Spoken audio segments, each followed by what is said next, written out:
So I had a chance to obviously look at the game, and we've studied it.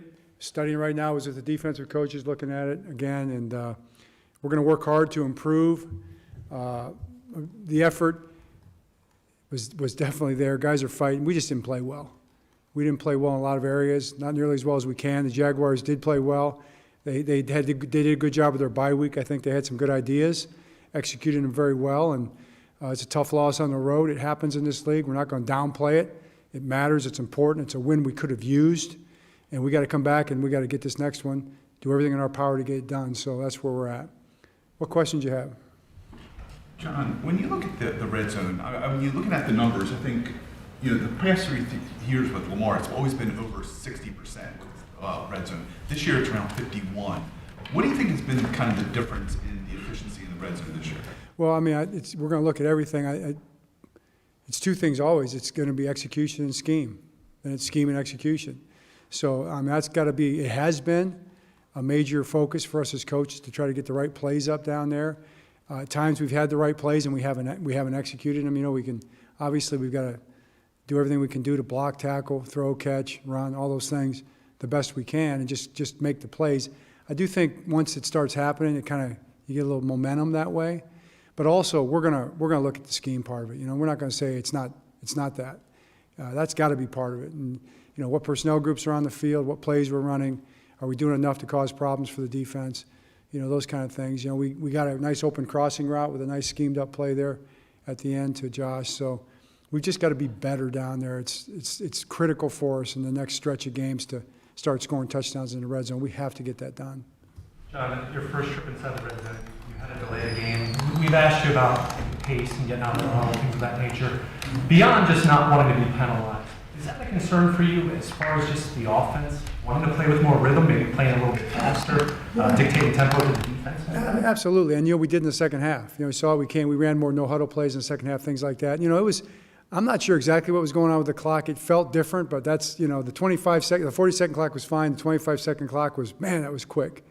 But still, it's on us. We did a lot of substituting in the first half. We were in a little more complicated plays and formations a little bit in terms of shifting. I don't think we got on the field as quick as we can. Maybe even Greg told me, he said, hey, I got to call the play faster. I think we can call it faster, communicate it better in the huddle, whatever. The whole thing needed to be faster. And we did adjust kind of what we were in the second half to try to make that happen, to make sure we could do it. The rhythm and the tempo was not like we needed it to be at all. John, on the 4th and 1, the quarterback sneak, it looked a little weird. It looked like maybe they were rushing to the line. It looked like some guys may not have understood what exactly the play call might have been. And even once Lamar got the snap, it looked like he was trying to find a hole. Was that supposed to be the play call right there? Yeah, that was supposed to be the play call. I'd like to have that one back, in terms of what we ran. We didn't run it well. We didn't communicate it well. It was just a bad play. Now, on that one, that was the one in which, like a minute, just before that, the official clearly signaled first down, and then it was 4th down. What happened there? What explanation did you give? I don't want to make excuses. It's just like we thought it was a first down, and then it wasn't a first down, then the play clock's running. So that's kind of what happened. But we still got to be on top of it. We got to communicate the play better all the way across the board. It's our responsibility to do that, no matter what the officiating process is. It looked like a first down, but it wasn't. So that's the way it goes.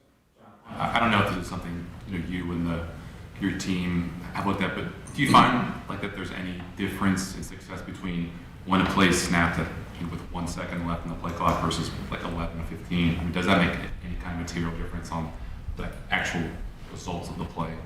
I don't know the numbers on that. You know what, though? I think it's a good idea. We'll take a look at that. I can't imagine. There are times when you run it down for reasons, and there are times that you need to run it down to make sure you get the right play call. Now, I think Lamar's been really good at that over the years. He's one of the best guys at dealing with the play clock and getting the ball snapped and all that kind of stuff.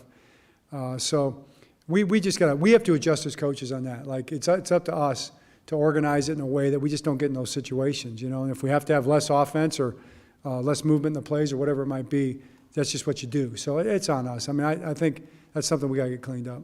There were a couple of plays too where he was clapping his hands and didn't seem to be getting the ball when he wanted. Was that just a matter of Tyler not hearing him, or I think it all goes in hand. I don't know exactly specifically whether Tyler hurt him or not. But those are the things that we just have to do better at. We are young that way a little bit operationally in some ways. We do a lot on offense, scheme-wise, but that's up to us, the coaches, to get that smoothed out.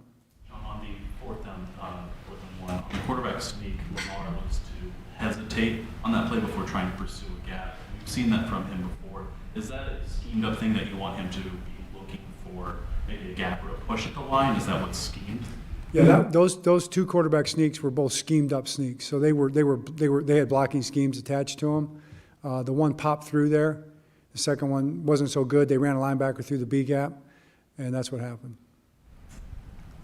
Full disclosure, I wasn't in Jacksonville, but the perception I'm getting and other people have is that, I don't know, Lamar Jackson is increasingly frustrated. Is that accurate? And how do you channel his energy this week after that game? I don't know. I haven't done a measure. I don't think there's a measure. Increasingly, that's the term someone can throw out there to create a narrative, I guess. But yeah, Lamar hates to lose, and we all hate to lose, and we hate to not execute, and we all hate to not score touchdowns in the red zone. So, if that's frustration, sure. I mean, I don't mind that kind of frustration. I want us to be frustrated with that. I want a bunch of guys that want to win, a bunch of guys that want to execute, that want to get out there and make sure we look like we know what we're doing, and to be putting points on people, and to getting stops and all those kind of things. So that's the last thing I'm worried about. I just want us to get out there and be good at what we do and make sure we're on the same page and work hard at it. And that's what we'll be working to do. The other stuff, that's just periphery stuff. John, he had the tweet after the game where he went after one of his critics on Twitter. Did you talk to him about that? Would you plan to talk to him about that? And do you have any comment on your reaction to that yourself? Yeah, I mean, I talked to him. I heard about it last night. Talked to him this morning. I had to talk to him on the plane too a little bit, but that was about other things and things about the game. And then, I just talk to these guys. We talk a lot. We talk a lot about football, but we also talk a little bit about that stuff too. What goes on in terms of the media and everything. And really, it just beg guys not to get into the Twitter world right after the game, especially after a loss. It's never going to be positive. It's not going to be a nice place, And I think that's kind of reflected in Lamar's response, because what he said was just so out of character for him. That's not the way he speaks. It's not the way he talks. It's not the words he ever uses. I've never heard him say things like that before. But like you said, Bo, he wants to win. I'm sure he's frustrated, just like we all are.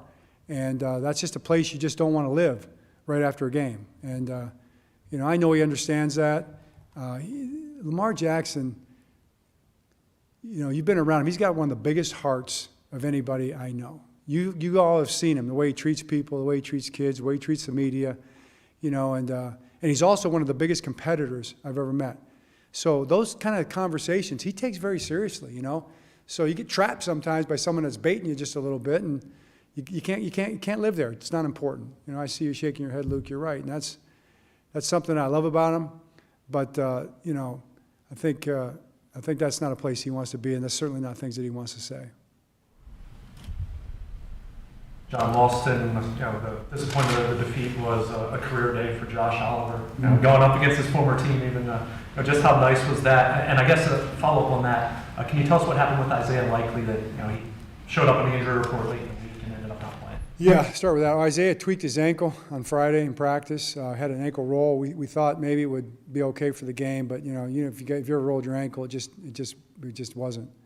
And so that kind of moved Josh into some of those roles, and thought he played great. Josh is one of our best blockers. I mean, he had a great game blocking again.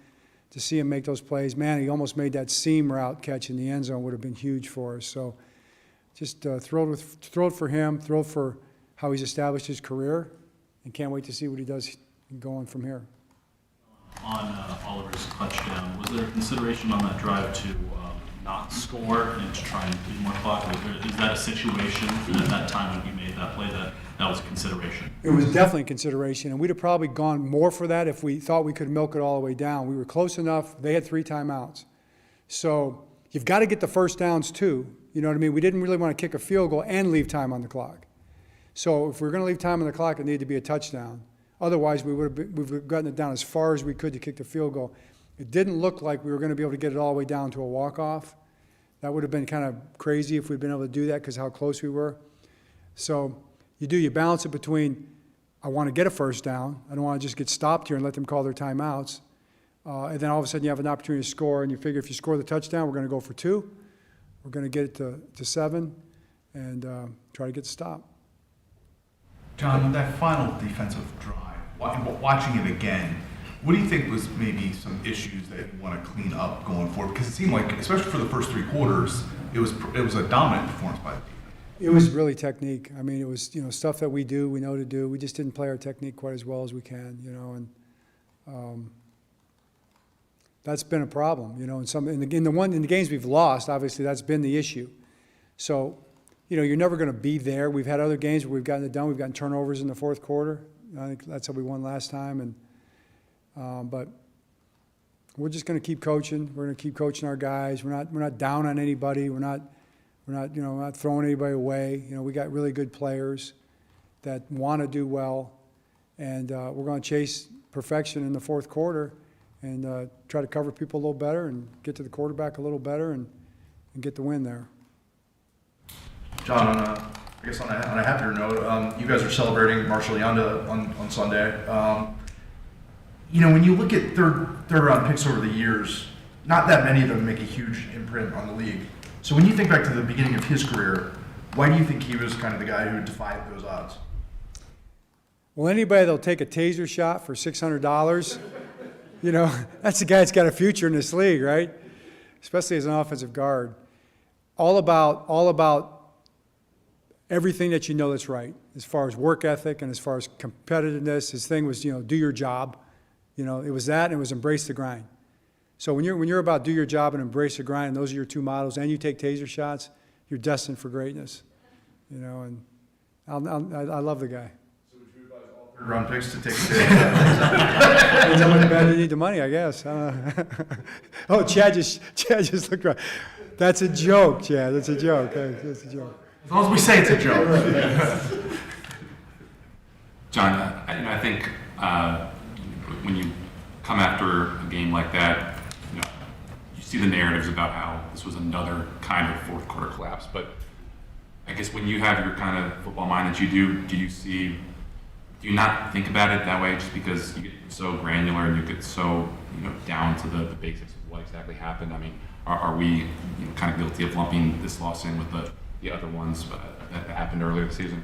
Yeah, I mean, it's just, you take everything kind of in perspective, Yeah, it's a fourth quarter collapse. I mean, you can call it that, and that's what it is in the grand scheme. And, granularly, that's a good word that you just used. I can't even really say it, but it's good because it makes the point that you detail it out, right? And we're looking at every play and every technique, but there's a psychological aspect to it too. I think, and that's the other part of it that, you try to address. But you can't live in it.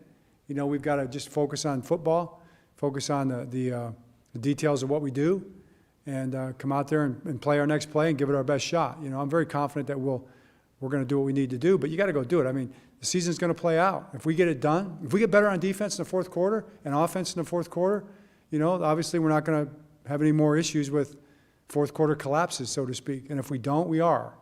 That's up to us. It's our job. It's our guys, it's our coaches, players, all of us to get the job done, and we've got to find a way to do it. And that's what we'll be working to do and continue to work to do. Deshaun Jackson had a big play. Are you encouraged by what you're seeing from him as he got back out there yesterday? Yeah, that was great. I mean, he had a nice deep out route, timing route. Lamar threw a strike right in the sideline. That was a big chunk play for us. And then the deep over route, the line route as we call it, that was a great play. Came open beautifully. Lamar threw a strike. Those plays are big, those helpful plays for us. So if he can kind of keep coming, like that, I think that'd be helpful to us big time. John, I know Dobbins is eligible now to start practicing. Is he close to doing that? I mean, is there any update as far as that? Yeah, he'll practice this week, some degree. I'm not sure exactly what they'll let him do, so we'll see. Okay. Great, thanks. Appreciate you guys.